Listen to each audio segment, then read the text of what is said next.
We welcome you back here to Game Day All Access. I'm Andy Hayes here. We are at Lord Botetourt High School in Roanoke, Virginia. Right now getting set to talk to Justin Bishop, who anchors our coverage down here in Roanoke. And with that, Justin, obviously a great season thus far down this way. How you doing, buddy? I'm hanging in there, Andy. How are you? Hey, can't complain. We're excited. We've got some good games coming up this week. You and I have a good one with Lord Botetourt and William Fleming, but let's talk a little bit about this Southwestern Virginia football this year, 3A West specifically. And the one team that I want to start with is the team that maybe everyone didn't even assume would be running out front right now, and that's Hidden Valley. They've had a great season, haven't they? Right. Andy, you guys up north, you have no idea, I think sometimes, about the talent in high school football down here in the Roanoke Valley. You talk about the Titans of Hidden Valley. You guys had them week 3, I think, the game of the week there against Northside. It's a talented football club, leading their group by about 2 points, as a matter of fact. They're kind of pulling away with this thing. And young running back Mason Dermott leading that ground attack. I'm telling you, their passing game, they don't have to worry a whole heck of a lot about it because Dermott, is close to 1,000 yards on the ground this season, almost 1,200 all-purpose yards. He can do it all. Yeah, the one thing that really stood out to me with Hidden Valley was their defense as well, with Nate Atkins, the linebacker. And, when you look at a team to be built for the playoffs, this is a team that can run the football, they can stop the run, which gives them a great chance. Now, I'm going to ask you this question. We'll talk about the Northside Vikings, who you've been keeping an eye on here closely this year. But is there a good chance we're going to see a rematch in that game, in your opinion? Oh, absolutely. Absolutely. And the thing with Northside, talk about all the injuries they've been dealing with this season, not only to Chance Hall, the Tennessee commit, but Austin Fisher as well, who was not only at the top of the receiving list, but the rushing attack as well. They use him out of that jet sweep a lot. They've had guys just kind of jump in and fill those roles and have turned things around. They've kind of rallied around each other even more so, I think, than they were at the beginning of the year. And I tell you what, if they do meet again, holy cow. Yeah, it's going to be a great, great atmosphere. This one would probably be at Hidden Valley, as right now they're the top seed here in 3A West going in, if it were to end today. Still some football left to be played. The one thing you say about Northside every year is that, come to the end of the year, they're playing their best football. That's kind of what Coach Torrance has always kind of prided themselves on over there with that program. And here they are again doing the exact same thing. Trey Jackson stood up tall. He's been certainly a playmaker for them. He stepped up in that role, left there by Austin Fisher. I think the key has been the quarterback, Josh Hardister, don't you think? Hardister's been a big part of that offense. And then, too, let's throw him in there on the defensive side. He's made a couple of picks this season, which is kind of out of nowhere. But, yeah, he's jumped in as really a big leader on that offense for the Vikings. And it was, I think, a little bit of a shock. You talk about shocks of some of the schools, period, in this area. Well, if you look at the Vikings specifically and a shock on that team, it's got to be Josh Hardister. He is so poised back there for such a young kid. Well, it's going to be interesting to see how Northside finishes up here. The meat of their schedule was early on. I think a lot of people maybe wrote them off with a couple losses, but that was a mistake. And now we get set to talk about Lord Botetourt. And they've got a huge game coming up here on Friday night against William Fleming. And, Justin, we've watched this Lord Botetourt team over the last couple of years. They've had some big wins. They beat Northside a year ago. That one victory or loss that Northside took. This Lord Botetourt team, they had Northside last week kind of on the ropes. You did that game. What did you see from them that you really liked? For Lord Botetourt, well, up in Nova, you guys have Noah Reimers up there at Tuscarora. Well, there's a Noah here with Lord Botetourt, Noah Fletcher, that a big part of their ground game. He didn't carry the ball too much in that game last week at Northside, though. Kind of curious about that. They went with Bradley Lithgow. 31 carries, 149 yards, and very quick first step.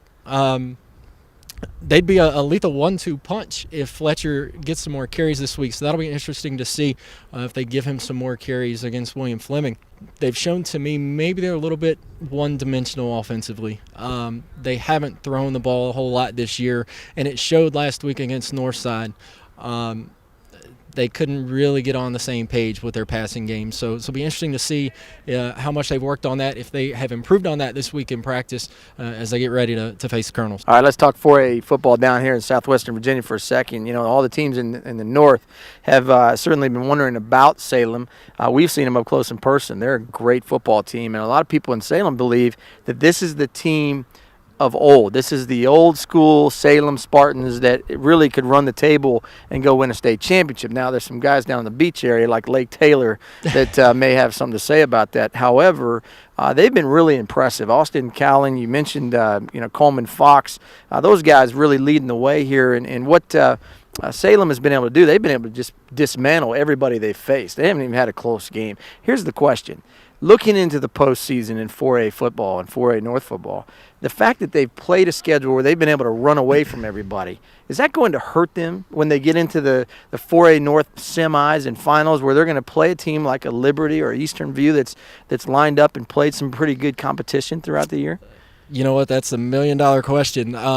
You talk to some of the coaches in this area when this alignment took place, this realignment.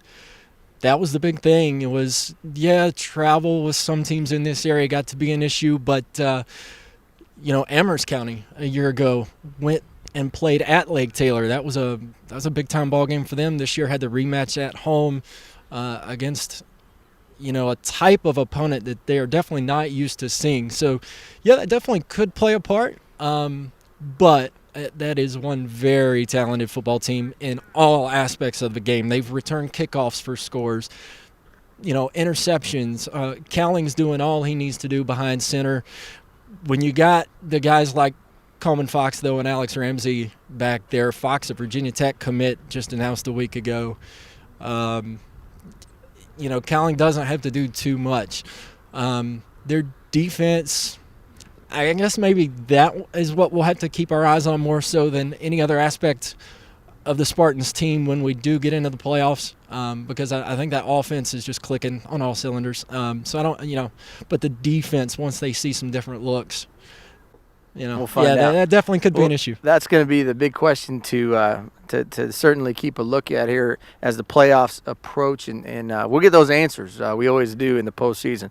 All right, let's talk a little bit about this game coming up here Friday night. Lord Botetourt hosting William Fleming in 4A as well. Very, very fast athletic team. You saw them against Northside. They really struggled to stop Northside, which kind of intrigued me. They came into that game undefeated. Here's the Lord Botetourt team that is battle tested. I mean, they've run through the gamut, so to speak, and played some really good football teams. One of which is Glenver, who's a 2A team, but they're undefeated here. That's one of their losses. Obviously, when you get into this late part of the season and it's cool outside and it's going to be very chilly here on Friday night, talk a little bit about what you feel like is the key for this Cavalier team to win and get this big win over William Fleming. Well, they've got to forget last week, number one. I'm sure that happened on Monday. But I think they need to work on their timing in the passing game. Like I said, that was a big issue against Northside last Friday. The defense wasn't as bad for the Cavaliers last week as the 33 points they gave up indicated. I really don't think. Again, we'll have to see what the issue is with Noah Fletcher, if there was maybe an injury that nobody really knew about, because he only carried the ball a couple of times last Friday, but the two carries he looked okay. But again, that's a guy, if there is an injury issue there, they're going to miss him because he's 1,200 yards on the ground this year, which is going to be hard to replace. Excuse me. Even with the talent of Lithgow back there, I don't think he's going to be the guy to kind of be your every down, attacker. It'd be very interesting to see how this one kind of pans out here. Your prediction, how does it unfold? I'm going to say Lord Botetourt will bounce back and get the W on Friday. Fleming has the guys on the offensive side. They've got the athletes there. The quarterback, Terrell Adams, he can throw, he can run.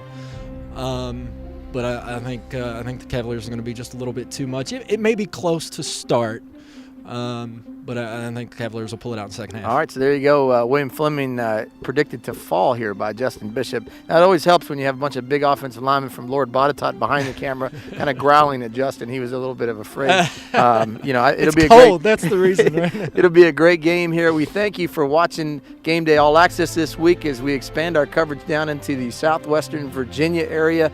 Again, our game of the week is Lord Botetourt hosting William Fleming right here on the Game Day Broadcast Networks. Make sure you tune in on Friday night for more exciting football coverage right here on the Game Day Broadcast Network. For Justin Bishop, I'm Andy Hayes. We'll see you next time here on Game Day All Access.